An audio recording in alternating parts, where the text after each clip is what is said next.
పాతాళ భైరవి ఏ కెమెరాతో తీశారో తెలుసా? రాముడు భీముడికి చిత్రణ పెట్టిన సాధనమేది? మన తెలుగు సినిమా ఏ కెమెరాలతో తీశారో ఐడియా ఉందా? పోనీ నాటి నుంచి నేటి వరకు కెమెరాలు ఎలా రూపాంతరం చెందాయో అవగాహన ఉందా? ఇలాంటి ఎన్నో సినిమా సంగతుల సమాహారం వైజాగ్లో రామానాయుడి పేరిట వెలసిన మ్యూజియం ఆఫ్ సినిమా.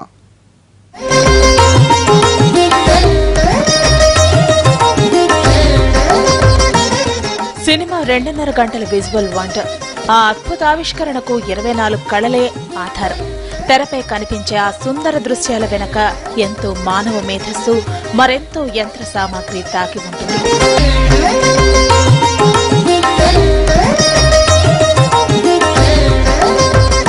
సినిమాకు చెందిన 24 కళల సమాహారం ఈ museum of cinema.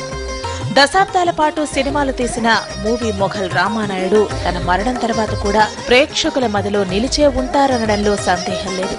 Guinness book records సృష్టించిన ప్రొడ్యూసర్ గా ఎన్నో ఆణిముత్యాలు తీశారు డాక్టర్ డి రామానాయుడు. రామానాయుడు ఈ ఘనత సాధించడానికి ఎన్నో సాధనాలు సాయపడ్డ మాట వాస్తవం. వాటన్నిటినీ ఒకచోట చేర్చడమే ధ్యేయంగా ఏర్పడింది మ్యూజియం.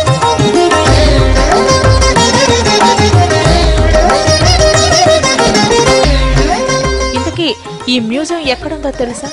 సాగర తీరం విశాఖలో రామానాయుడు నిర్మించిన స్టూడియోలో. ఇక్కడ సినిమా షూటింగ్లతో పాటు సినిమా విశిష్టతను తెలియజేసే మ్యూజియం ఏర్పాటు చేశారు రామానాయుడు తనయుడు సురేష్ బాబు.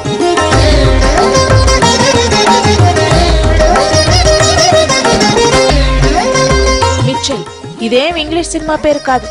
పాతాళ భైరవి, రాముడు భీముడు లాంటి అద్భుత సినిమాలను తెరకెక్కించిన కెమెరా. ఈ మ్యూజియం ప్రత్యేక ఆకర్షణ ఇదే.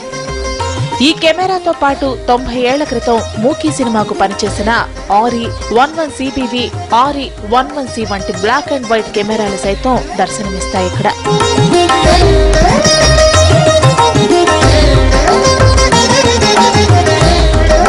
తొంభైలో తెరంగేట్రం చేసిన ఆరిఫ్లెక్స్ 435 ట్రాలీ షాట్లు, హెలికాప్టర్ సీన్లను తెరకెక్కించిన steady cam, reflectors, digital video analyser, latest beta cam, ఇలా చెప్పుకుంటూ పోతే తెలుగు తెరను సుసంపన్నం చేసిన ఎన్నో సాధనాలు చూపర్లను ఆకర్షిస్తాయి. వీటితో పాటు 24 క్రాఫ్ట్స్ కు చెందిన ఎన్నో ఎక్విప్మెంట్స్ నాటి సినిమా కథలను వినిపిస్తాయి.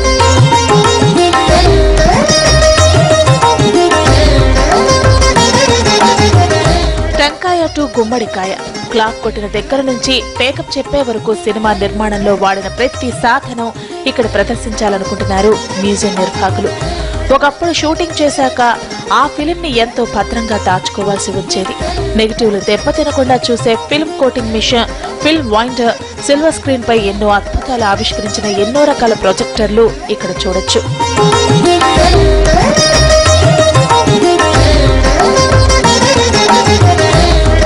నాటి సినీ వైభవాన్ని కళ్లకు కట్టించే ఎడిట్ సూట్ ఎక్విప్మెంట్, 70s కాలం నాటి నాన్ లీనియర్ ఎడిటింగ్ మిషన్, పాత చిత్రాల నిర్మాణంలో కీలక పాత్ర పోషించిన audio video mix stream back museum కే ప్రత్యేక ఆకర్షణగా నిలుస్తున్నాయి.